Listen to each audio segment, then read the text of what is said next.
मुताबिक बिहार में वोटबंदी का अभियान चल रहा है। चुनाव आयोग ने कहा है कि ये मतदाता सूची का विशेष गहन पुनरीक्षण हो रहा है, लेकिन बिहार के लोगों को बात समझ में आई है और 9 जुलाई को चक्का जाम करके हमने पूरे बिहार में बता दिया कि बिहार में ये वोटबंदी हमें बिल्कुल मंजूर नहीं है। और अब देखिए, ये गहन पुनरीक्षण के नाम पर तो चुनाव आयोग ने कहा था कि बीएलओ घर घर जाएगा, एक बार नहीं 3-3 बार जाएगा और बिहार के हर मतदाता को 2-2 फॉर्म मिलेगा। ये मेरा कहना नहीं है, ये चुनाव आयोग ने घोषणा की थी। हम लोग जब दिल्ली में गए थे चुनाव आयोग से मिलने के लिए 2 जुलाई को, तो चुनाव आयोग ने हम लोगों से कहा था कि आप लोग बेफिक्र रहिए, कोई दिक्कत नहीं होगी, हमारे पास बहुत लोग हैं और घर घर 3-3 बार जाएंगे और 2-2 फॉर्म सबको हम लोग देंगे। लेकिन अब सबको पता चला है कि फर्जीवाड़ा हो रहा है। वो मतदाताओं के पास बीएलओ पहुंच नहीं रहे हैं, मतदाता बीएलओ को ढूंढ रहे हैं और वो 2 फॉर्म छोड़ दीजिए, बहुत सारे लोगों को 1 फॉर्म भी नहीं मिला। ये पता नहीं कहाँ बैठ करके कैसे कोई फॉर्म में साइन कर दे रहा है और वो फॉर्म चढ़ा दे रहे हैं। और इसी सच को हमारे स्वतंत्र पत्रकार अमित रंजन जी, आप लोगों ने देखा होगा, वो भागलपुर से लेके पूर्णिया से लेके बेगूसराय में, छपरा में, पटना में, फुलवारी में कहाँ क्या धांधली हो रही है और वो उसकी पूरी रिपोर्ट कर रहे थे। और अब एफआईआर के सच को उजागर करने वाले जो पत्रकार है, उन पत्रकारों पर एफआईआर हो रहा है। तो हम सीधा कहने के लिए आए हैं, हमें ना एफआईआर चाहिए और ना एफआईआर के ऊपर एफआईआर मंजूर है। एफआईआर और एफआईआर दोनों वापस लेना होगा। अब देख लीजिए, अभी चुनाव आयोग के हवाले से अखबार में क्या क्या खबर छप रही है। तो एक अखबार में एक दिन खबर आई कि बीएलओ, लोग तो बीएलओ को ढूंढ रहे हैं कि बीएलओ कहाँ है। कह रहे कि बीएलओ घर घर जा रहे हैं और घर घर जब जा रहे हैं तो बीएलओ को पता चल रहा है कि कितने म्यांमार से लोग चले आए। कहाँ से म्यांमार से लोग आएंगे भाई? बिहार के गाँव में मुसहर है और मुसहर को लोग कहने लगे कि म्यांमार है। ये म्यांमार, ये बांग्लादेश, ये नेपाल, ये कहाँ से बात आ गई? मैं आपको एक बात बता रहा हूँ, अभी पटना के आपके सांसद हैं रविशंकर प्रसाद। 2019 में रविशंकर प्रसाद जी मोदी सरकार में विधि और न्याय मंत्री थे। 2019 के 10 जुलाई को संसद में एक सवाल पूछा गया। संसद में सवाल पूछा गया रविशंकर प्रसाद जी से कि भारत में लोग कहते हैं कि बहुत विदेशी नागरिक है और वोटर लिस्ट में विदेशी नागरिकों का नाम चल गया है, तो ऐसे कितने केसेस हैं? तो रविशंकर प्रसाद ने 10 जुलाई 2019 को चुनाव आयोग के हवाले से संसद को बताया कि चुनाव आयोग ने हमें ये जानकारी दी है कि 2016, 2017, 2018, 2019 4 साल में सिर्फ 3 शिकायत मिली है, सिर्फ 3। 16 में एक भी नहीं, 17 में एक भी नहीं, 19 में एक भी नहीं, सन 18 में 3 शिकायत। और वो 3 शिकायत कहाँ से? एक शिकायत गुजरात से, एक शिकायत पश्चिम बंगाल से, एक शिकायत तेलंगाना से, बिहार से एक भी शिकायत नहीं। और अभी 24 में अभी चुनाव हो गया, उस चुनाव के समय कोई बात नहीं थी। अचानक अभी कह रहे हैं कि गाँव में बीएलओ जा रहे हैं और देख रहे हैं कि म्यांमार से लोग आ गए हैं, बिहार में बांग्लादेशी आ गए हैं, नेपाल से लोग आ गए हैं। ये सरासर झूठ बोलते हैं। अखबार में आपने ये भी देखा होगा, ये भी चुनाव आयोग ने आंकड़ा दिया। अब अभियान पूरा नहीं हुआ, अभियान जारी है। चुनाव आयोग ने कहा कि जुलाई महीने में हम कागज इकट्ठा करेंगे, जो भी कागज जमा होगा उसको हम लोग देखेंगे और पूरे अगस्त महीने में इसके ऊपर लोगों की जो शिकायत होगी वो शिकायत की भी हम जांच करेंगे। कि अभी तो आपने कुछ किया नहीं, ना तो पूरा कागज जमा हुआ, ना ही आपने शिकायत को अभी तक दर्ज किया, ना शिकायत की कोई जांच हुई। तब ये बात कहाँ से आ रही है? कहाँ से आ रही है कि बीच अभी गणना पत्र बाकी रहा है, अचानक आ गया कि 35 लाख लोगों का नाम चलेगा, इतने लाख लोग मर गए, इतने सारे लाख लोग बाहर चले गए, इतने सारे लोगों का नाम, लाख लोगों का नाम डुप्लीकेशन था। अभी तो सामाजिक पुनरीक्षण हुआ था 2024 के लोकसभा चुनाव के बाद, और उस पुनरीक्षण के बाद जो रिपोर्ट आई तब पता चल रहा था कि 6 लाख लोगों के नए नाम जुड़े हैं और 2 लाख लोगों के नाम साथ छट रहे हैं। नाम जो छटने की बात थी तो जाहिर सी बात है, ये नियमित मामला है कि कोई अगर गुजर जाए तो उनका नाम मतदाता सूची से छट जाता है। कोई अगर स्थायी तौर पर बिहार से बाहर चले जाए तो उनका नाम नहीं रहता है। अगर गलती से किसी एक मतदाता का नाम कहीं 2 जगह या 3 जगह से मतदाता सूची में दर्ज हो गया है तो वो भी छटता है। ये सामान्य प्रक्रिया है, हर चुनाव से पहले ये प्रक्रिया होती है। अभी 2024 के पहले भी ये काम हुआ था। ये कहां से बात आने लगी कि 35 लाख लोग, एक अखबार में तो देख रहा है कि 70 लाख, वो आंकड़ा बात तेजी से भी पूरा आगे बढ़ रहा है। 35 लाख 70 लाख और ठीक कह रहे थे कि 243 विधानसभा है। अब समझ लीजिए कि अगर चुनाव आयोग कह रहे कि 70 लाख लोगों के नाम छटेंगे, इसका मतलब एक एक विधानसभा में कुछ नहीं तो 20,000 25,000 लोगों के नाम छटे जाएंगे। उसकी तैयारी चल रही है।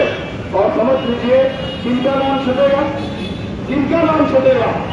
क्या बिहार के अंदर जो बड़े जमीन के मालिक है, बड़े पैसे के मालिक है, बड़े लोगों का नाम छटेगा? बिल्कुल नहीं। वो छटेगा नाम वो गरीबों का छटेगा। आप जो पटना में रिक्शा चला रहे हैं, आपका जहां भी नाम होगा आपका नाम छटेगा। आप जो कहीं झुग्गी डाल के रह रहे हैं आपका नाम छटेगा।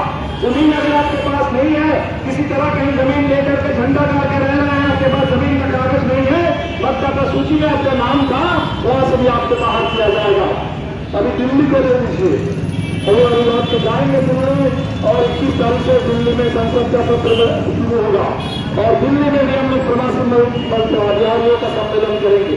दिल्ली में भाजपा इस चुनाव से पहले जो विधानसभा चुनाव हुआ जिसमें आम आदमी पार्टी की सरकार चली गई, अब दिल्ली में भी भाजपा की सरकार है। मैं आपको बताऊं, चलो भाई बिजली पानी तो मिल ही रही है, आम आदमी पार्टी के सरकार में पानी मुफ्त है, बिजली का पैसा नहीं लगता है, थोड़ा सा स्कूल बेहतर हुआ है, थोड़ा सा कुछ अस्पताल बेहतर हुआ है। और अगर कच्चा मकान अगर मिल जाए, हर वाले दे दे, मोदी जी दे दे, तो चलो किसी तरह हम लोग जिंदगी में बेहतर जिंदगी बिताएंगे। लेकिन क्या हुआ, जैसे ही चुनाव खत्म हुआ बीजेपी की सरकार बन गई। अब पूरे दिल्ली का एक ही नजारा है, जहां भी बिहार के लोग, बंगाल के लोग, प्रवासी मजदूर रहते हैं, छुट्टी डाल करके वहां धूमधाम चल रहा है। वजीरनगर में, वजीरपुर में बिहार के मजदूर रेलवे के रेलवे लाइन के किनारे बहुत वर्षों से बसे हुए थे। पूरा जहाज आया, हमारे साथी सुदामा जी संसद से गए थे वहां देखने के लिए। उनकी पूरी रिपोर्ट अभी आने वाली है कि किस तरह से वहां सैकड़ों की तादाद में बिहार के मजदूरों के झोंपड़ियों को गिरा दिया गया। और लोग कह रहे हैं कि पुराना चुनाव से पहले नारा था जहां झुग्गी वही मकान, और चुनाव के बाद अब जहां झुग्गी वही बुलडोजर। ये है भारतीय जनता पार्टी। और वो मजदूर जो दिल्ली में जिनको घर ला दिया जा रहा है, वो तो लौट के आएगा यहाँ वोट डालने के लिए। अब कह रहे हैं कि मतदाता सूची में भी आपका नाम नहीं रहेगा। कह रहे कि आप बाहर रहते हो तो बाहर ही रहो। कोरोना काल में क्या हमने देखा नहीं कि बिहार के मजदूर कमाने के लिए मजबूरी में कहीं भी जा सकते हैं। बिहार में रोजगार नहीं है, बिहार में ठीक से मजदूरी नहीं है। थोड़ी सी बेहतर मजदूरी के लिए, थोड़े से स्थायी रोजगार के लिए लोग बाहर जाते हैं। लेकिन जैसे कोरोना में लॉकडाउन हुआ, लोगों को घर लौट करके आना पड़ा, तो हजारों किलोमीटर पैदल चल के वो बिहार के मजदूर सूरत से, मुंबई से, चेन्नई से, बेंगलुरु से बिहार आए थे। और आज चुनाव आयोग कहता है कि आप बिहार के रहने वाले नहीं हो, आप बाहर के रहने वाले हो और मतदाता सूची से आपका नाम चला जाएगा। ये मजाक हो रहा है बिहार के साथ, बिहार के गरीबों के साथ, हमारे लोकतंत्र के साथ। बाबा साहब अम्बेडकर ने जो संविधान लिखा उस दौर को याद कीजिए। आजादी से पहले देश में 1 बार चुनाव हुए थे।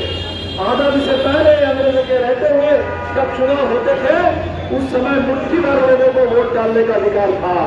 उस समय से जमींदारों को वोट डालने का अधिकार था।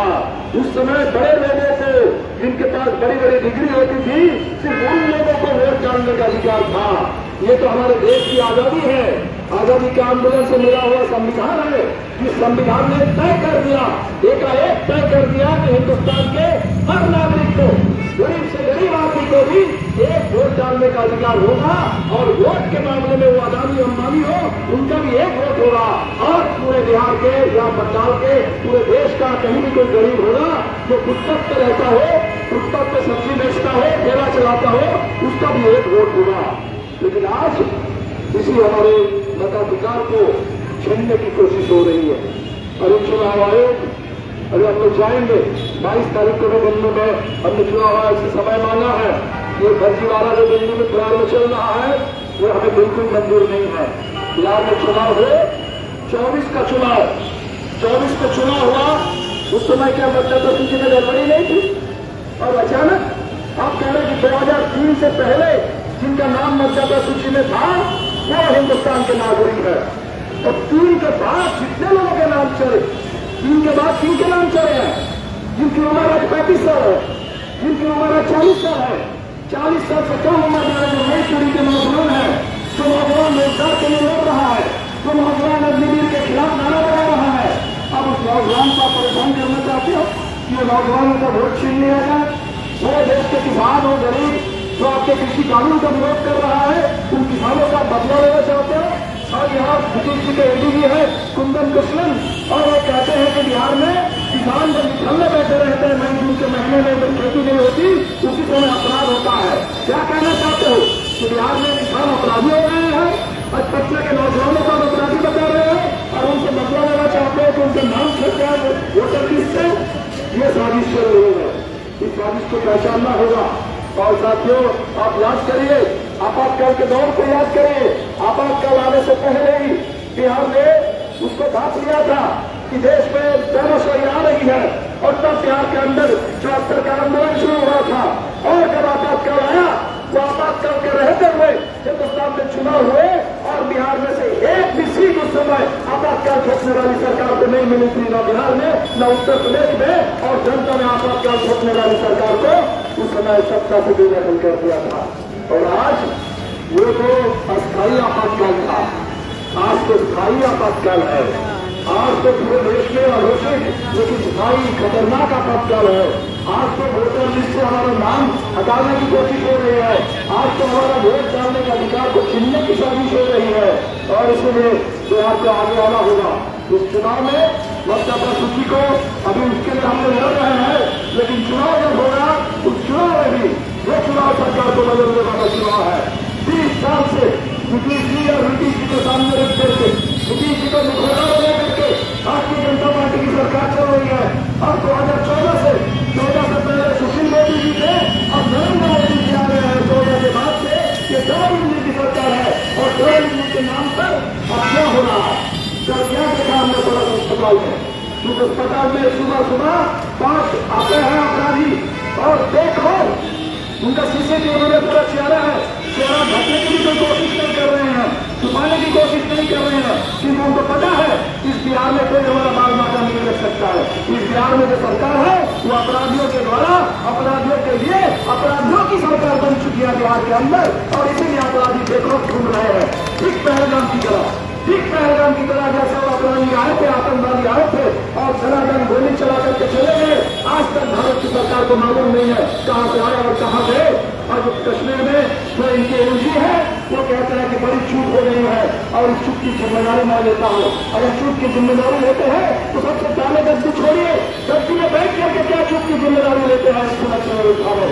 तो आज बिहार में ये मजाक हो रहा है और इसीलिए इस अपराध को बढ़ाने वाली सरकार को, ये अपराधियों का राज छोड़ने वाली सरकार को, ये विकास के नाम पर गरीबी और पूरे बेरोजगारी फैलाने वाली सरकार को, लोगों को खर्च में जोड़ देने वाली सरकार को, इस सरकार को उखाड़ फेंकना होगा। तो चुनाव आ रहा है और इसीलिए जरूरी है कि वोटर लिस्ट में अपना जो नाम है, ये अपना अधिकार है, ये किसी ने हमें भीख नहीं दी, ये किसी ने हमारे ऊपर कृपा नहीं की, ये देश की आजादी की देन है, ये बाबा साहब अम्बेडकर का संविधान है, उस संविधान से मिला हुआ हमारा हक है। वो एक एक वोट का अधिकार वो जो छीनने की साजिश हो रही है, ये आपको हत्या करने की साजिश है।